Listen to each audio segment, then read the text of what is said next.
అందరికీ నమస్కారం. శ్రీమాత్రే నమః. ఓం నమ శివాయ. ఓం శ్రీ సాయిరామ్. రేపు సోమవారం ఏకాదశి, పవిత్రమైన రోజు.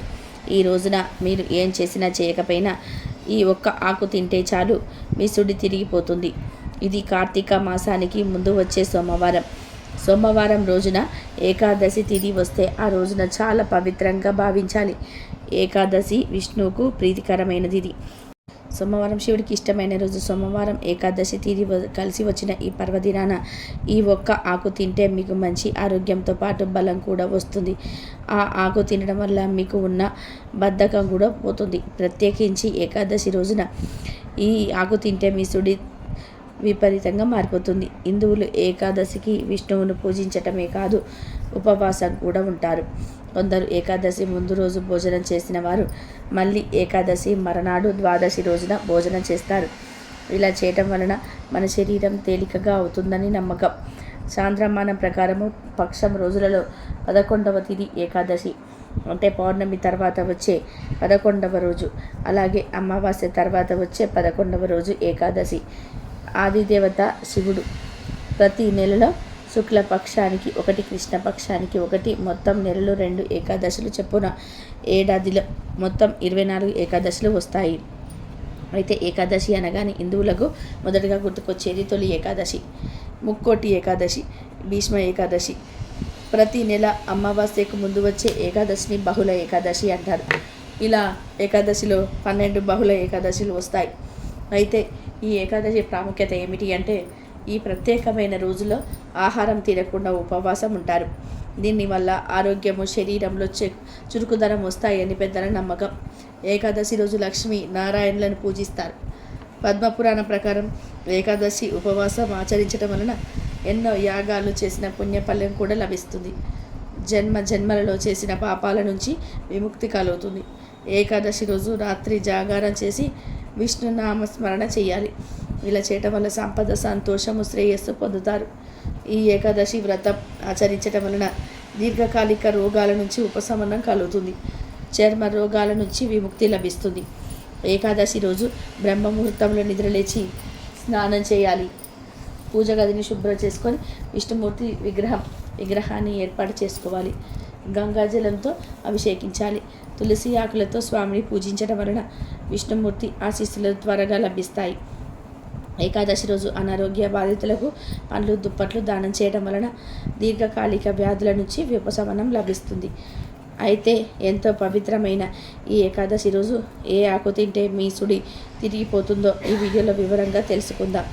ఫ్రెండ్స్, అంతకన్నా ముందు ఈ వీడియోకి ఒక లైక్ కొట్టి మా ఛానల్ని సబ్స్క్రైబ్ చేసుకొని మాకు సపోర్ట్ చేయడం మర్చిపోవద్దు. ఎందుకంటే మాకు మీ సపోర్ట్ చాలా అవసరం.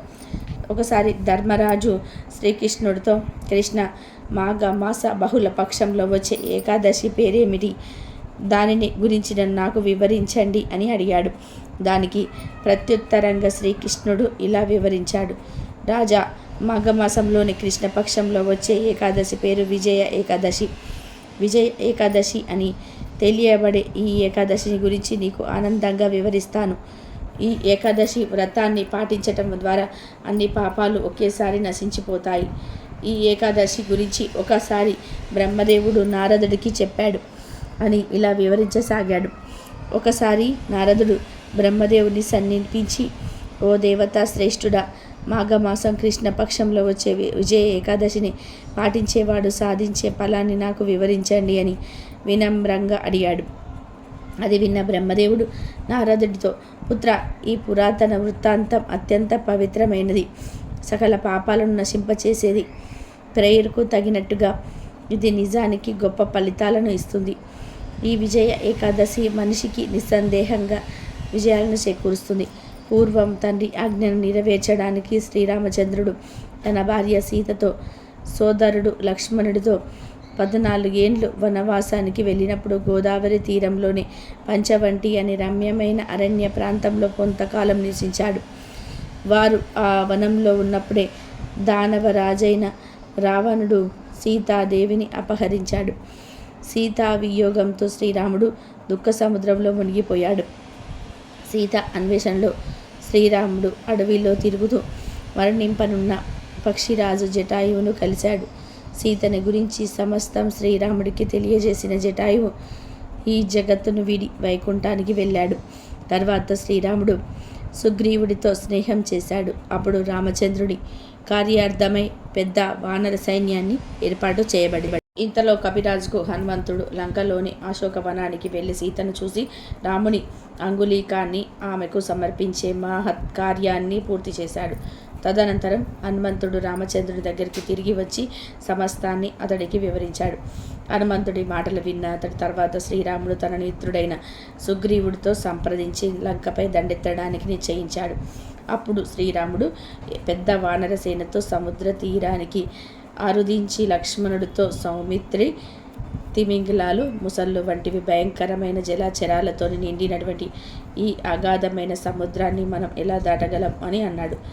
రాముడి మాటలకు ప్రత్యుత్తరంగా లక్ష్మణుడు, ఓ ఆదిపురుష, నీవు దేవదేవుడవు. ద్వీపంలో ఆ యొక్క జాలుడు అనే ఒక ముని ఉన్నాడు. ఆయన ఆశ్రమం ఇక్కడ 4 మైళ్ళ దూరంలో ఉన్నది. ఓ రఘునందన, ఆ మునికి బ్రహ్మ దర్శనం కలిగింది. ఈ సముద్రాన్ని దాటే ఉపాయాన్ని మనం ఆయన నుండే అడుగుదాం అని అన్నాడు. లక్ష్మణుడిచే ఈ విధంగా సలహా పొందిన శ్రీరాముడు ఐకదానుని ఆశ్రమానికి వెళ్ళి ఆ మునికి వందనం చేశాడు. వచ్చిన వ్యక్తి శ్రీరామచంద్రుడని, రావణ సంహారం వంటి ప్రత్యేక కార్యార్థమై ఇప్పుడు అవతరించాడని సర్వజ్ఞుడైన ముని వెంటనే తెలుసుకోగలిగాడు. వెంటనే ఆ శ్రీరాముడు వచ్చిన కార్యం గురించి ప్రశ్నించాడు. అప్పుడు శ్రీరాముడు ఆ మునితో, ఓ బ్రాహ్మణోత్తమ, దానవులతో పోరాడి లంకను జయించడానికి నేను వానర సేనతో ఈ సాగర తీరానికి మీ కృప కోసం వచ్చాను.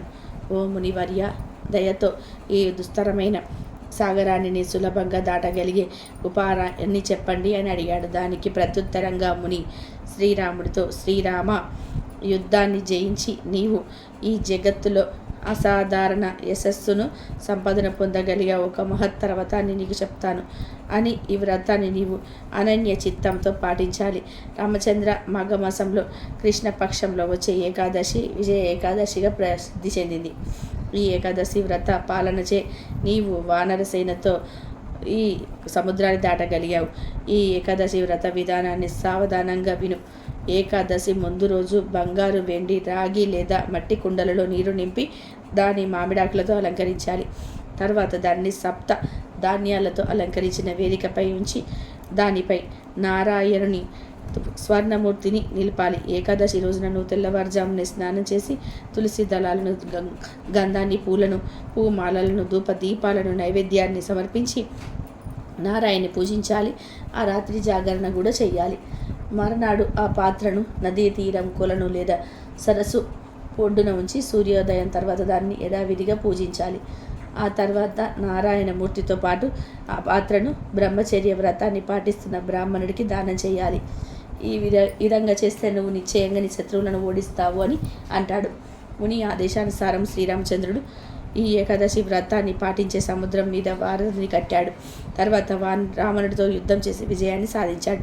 ఈ ఏకాదశి వ్రతాన్ని యథావిధిగా పాటించే వ్యక్తి ఖచ్చితంగా ఇహపరాలలో విజయాన్ని సాధిస్తాడు అని నారదుడితో బ్రహ్మదేవుడు చెప్పి, పుత్ర, కనుక ప్రతి మానవుడు ఈ విజయ ఏకాదశి వ్రతాన్ని తప్పకుండా పాటించాలి.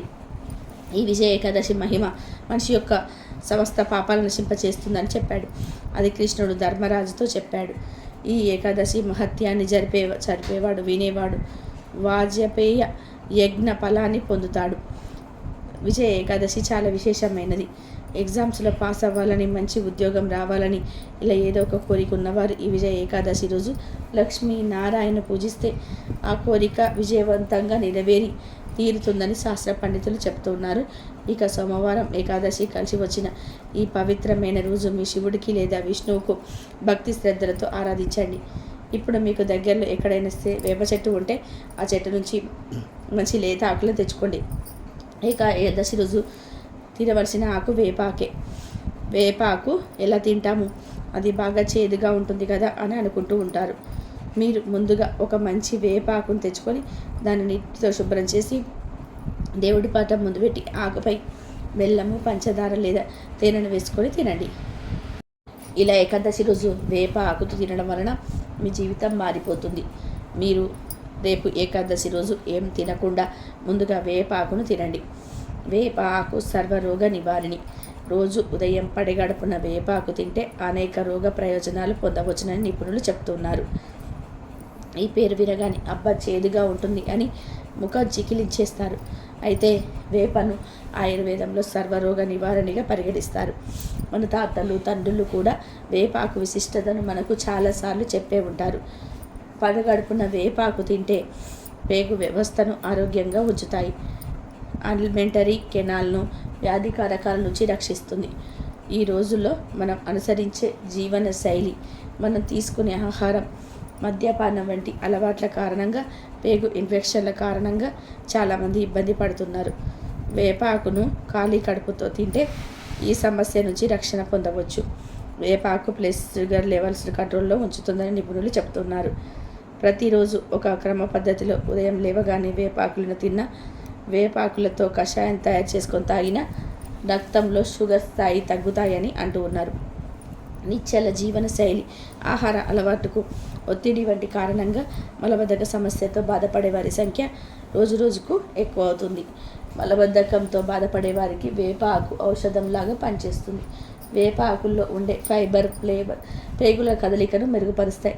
కడుపు ఉబ్బరం నుంచి కూడా ఉపశమనం ఇస్తాయి. మీరు మలబద్ధకం కారణంగా బాధపడుతూ ఉన్నట్లయితే రోజు పడగడుపున వేపాకు తినండి. వేప ఆకు మంచిదని అతిగా తింటే దుష్ప్రభావాలు కూడా ఎదురవుతాయని నిపుణులు అంటున్నారు. ఖాళీ కడుపుతో వేప ఆకు తింటే లివర్ను ఆరోగ్యంగా ఉంచుతుంది. వేప ఆకులోని యాంటీ ఇన్ఫ్లమేటరీ లక్షణాలు ఫ్రీ రాడికల్స్ వల్ల కలిగే ఆక్సీకరణ ఒత్తిడిని తగ్గిస్తాయి. ఆక్సీకరణ ఒత్తిడి కారణంగా లివర్ కణాలు దెబ్బతింటాయి. వేపాకాళ్ళు రక్తాన్ని శుద్ధి చేస్తే రక్తంలోని మలినాలను తొలగించేస్తుంది. తద్వారా లివర్ పనితీరును మెరుగుపరుస్తుంది. చూశారు కదా, వేప ఆకులు తినడం వలన ఎన్ని ప్రయోజనాలు కలుగుతాయో. మరి ఈ ఏకాదశి రోజు మర్చిపోకుండా ప్రతి ఒక్కరు కూడా వేపాకు తినండి. వేపాకు చేదు గురించి ఆలోచించి తినడం మానేయకండి. ఈ ఆకులో తేనె కానీ పంచదార కానీ వేసుకొని తినండి. ఇలా మీరు ప్రతి ఏకాదశి రోజు ఈ ఆకును తింటే మీ ఆరోగ్యం 100 రెట్లు మెరుగుపడుతుంది. అందరితో పోల్చుకుంటే మీ ఆరోగ్యం చాలా బాగుంటుంది. ఈ ఆకును తినేటప్పుడు ఇష్టంతో తినాలి. దేవుడి మనసులో తలుచుకొని మా ఆరోగ్యం బాగుండాలి, మా ఆలోచన శక్తి పెరగాలి అని చెప్పుకొని ఈ ఆకు తినాలి. ఇలా తినడం వల్ల మీకు కలిగే ప్రయోజనాలు అంతా ఇంత కాదు.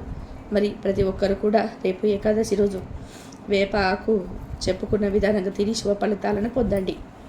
అయితే ప్రత్యేకించి విజయ ఏకాదశి రోజు ఆడవారు ఏం చేసినా చేయకపోయినా తలను ఈ పువ్వు పెట్టుకుంటే చాలు, దీర్ఘ సుమంగళి యోగం కలుగుతుంది. లక్ష్మీదేవి అనుగ్రహంతో కష్టాలు పోతాయి, దరిద్రం వదిలిపోయి సకల ఐశ్వర్యాలు సిద్ధిస్తాయి. అష్టైశ్వర్యాలు సిద్ధిస్తాయి. మీ భర్తకు కూడా మంచి జరుగుతుందని పెద్దలు చెప్తూ ఉన్నారు. మరి విజయ ఏకాదశి రోజు స్త్రీలు తలలో ఏ పువ్వుని పెట్టుకుంటే దీర్ఘ సుమంగళి యోగం కలుగుతుంది అనే విషయాన్ని ఇప్పుడు ఈ వీడియోలో వివరంగా తెలుసుకుందాం. విజయ ఏకాదశి రోజు లక్ష్మీనారాయణ ఫోటో ఒక పసుపు రంగు పుష్పాన్ని అంటే చామంతి పువ్వును కానీ పసుపు రంగు మందార పువ్వును కానీ ఇలా పసుపు రంగులో ఉండే ఏదో ఒక పువ్వును తెచ్చుకొని లక్ష్మీనారాయణల ఫోటో ముందు పెట్టండి. తర్వాత ఆ పువ్వు మీద చిటికెడు పసుపును వేసి ఓం లక్ష్మీనారాయణాయ నమః అనే మంత్రాన్ని 27 సార్లు కానీ లేదా 11 సార్లు కానీ జపించండి. ఆ తర్వాత లక్ష్మీనారాయణలకు నమస్కారం చేసుకొని నాకు దీర్ఘ సుమంగళి యోగం కలగాలి, నా భర్త ఎప్పుడు వృద్ధిలోకి వస్తూ ఉండాలని నమస్కారం చేసుకోండి. తర్వాత లక్ష్మీనారాయణల ముందు ఉంచిన పసుపు రంగు పువ్వును తీసి మీ తలలో పెట్టుకోండి. విజయ ఏకాదశి రోజు స్త్రీలు ఈ రంగులో ఉండే పువ్వును తలలో పెట్టుకోవడం వలన దీర్ఘ సుమంగళి యోగం కలుగుతుంది, లక్ష్మీనారాయణల అనుగ్రహం కలుగుతుంది, కష్టాలన్నీ కూడా పోయి సకల ఐశ్వర్యాలు సిద్ధిస్తాయి. కనుక ఆడవారందరూ కూడా విజయ ఏకాదశి రోజు ఈ చిన్న చిన్న పనులను చేసి శుభ ఫలితాలను పొంది సంతోషంగా జీవించండి. ఈ వీడియో నచ్చితే లైక్ చేయడం మాత్రం అస్సలు మర్చిపోవద్దు. మలబద్ధకంతో బాధపడే వారికి కూడా వేపాకు ఔషధంలాగా పనిచేస్తుంది. వేపాకుల్లో ఉండే ఫైబర్ ప్రేగుల కదలికలను మెరుగుపరుస్తాయి, కడుపు ఉబ్బరం నుంచి కూడా ఉపశమనం ఇస్తాయి. మీరు మలబద్ధకం కారణంగా బాధపడుతున్నట్లయితే రోజు పడగడుపున వేపాకు తినండి. వేప ఆకు మంచిదని అతిగా తింటే దుష్ప్రభావాలు కూడా ఎదురవుతాయని నిపుణులు అంటున్నారు. ఖాళీ కడుపుతో